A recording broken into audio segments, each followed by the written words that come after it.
Ni hao. This is a explanation of the homework from the week of January 11th. So I know it's 2 weeks ago, but you can blame YouTube for that. So this is more for a review, or if you want to learn a little more about Chinese, the vocabulary is getting more interesting, which for an English speaker can mean this is too hard and I don't want to study it anymore. Or you can think, oh, it's a challenge. Oh, isn't this interesting how English and Chinese are different? So let's get started. Well, the first character of the week is Ming. Ming is name. So you can say 名字 is the word for name.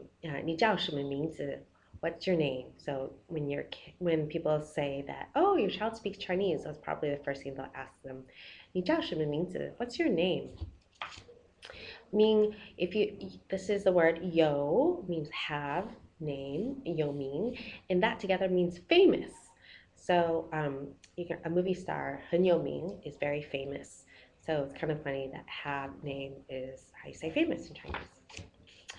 Next character is shi, which is an element of time. Whenever you see this character, it has something to do with the time, the meaning of time. And 小时 is 1 hour. So 小 is little time. So 1个小时 means 1 hour. 时候 means when. So that's another vocabulary word, when, 时候. So it also means time, but it's in a different way that you would use in English. So I'm going to explain that a little bit. So when you say when, you say what time. So when does the party start? There's not one word for when. You say what time does the party start? 什么时候开始? So 什么时候? What time? That's how you say when. So in English, one word. In Chinese, 4 characters. And if you want to say when, like in a subjunctive in a clause in English, you say when I was little, I blah blah blah blah. So you put the when in the front. In Chinese, you put the when in the back. You said 我小的时候, I little the time. So the is a possessive, so you're saying the time when I was small, but you put at the end of the phrase and not in the beginning. So when I was small, you say 我小的时候, I small the time.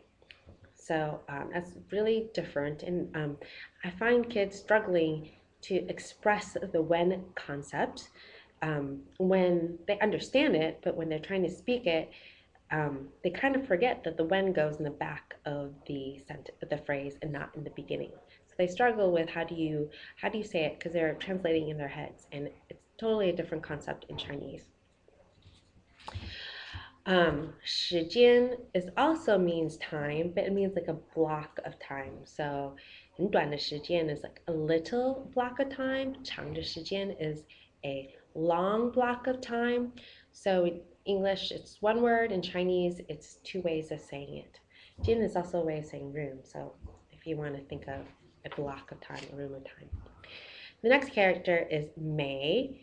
Mei is a negation word, and you only use it to negate one verb, and that is yo. Yo means to have. So Mei yo is not have. Most of the time you see bu is how you say no in Chinese, but as I explained in earlier emails, there's no really one word for no. It's actually a negation plus the verb. So for all verbs, the negating character is bu. And there's one exception, and that is yo, have, but the negating word is may. Now may, since you know it's only used with yo, sometimes when people speak, they don't say the yo, they just say the may. So you say, I don't have any more. You can say 我没了. So you don't say that 我没有了 is how you should say it, but a lot of people will just shorten it and say 我没了. So negating word. And just a side note, have is used in the same way in Chinese. Shockingly, yay! One thing that's the same as in English to indicate a past experience. So, have you been to China? 你有没有去过中国? Have you? And you say yes, yo. And if you haven't, you say 没有. So, 没有. The last character is me, and it was translated in the homework as rice. So you gotta be careful. In Chinese, rice is so important. There's two ways of saying rice. One for when it's raw, and one for when it's cooked. When you say me, that's rice for when it's raw. And fan is a word for rice for when it's cooked. So dami was the vocabulary word, so it's just rice. And you can say 米饭, which is basically rice that you eat. So you can say, oh, what did you have for lunch? You can say 米饭, I had rice, versus 面条, noodles. But in general, mi is raw rice and fan is English. You can't say, oh, did you eat mi for lunch? People will be like, no, I didn't eat mi. Mi is something that's raw. So I made that mistake before. So just to let you know. Actually, I think I made the mistake the opposite, where I called raw rice fan. So when you buy rice at the grocery store, it's mi, but when you're eating it after it's cooked, it's fan. So that is the homework for this week. The phrase that, if you want to say is, you want to learn is 你吃了没, which means have you eaten? So that's a very common way of saying hello in some parts of China. And that's it. Until next week, hopefully YouTube will be up and running and I'll have the homework up in time. Thanks.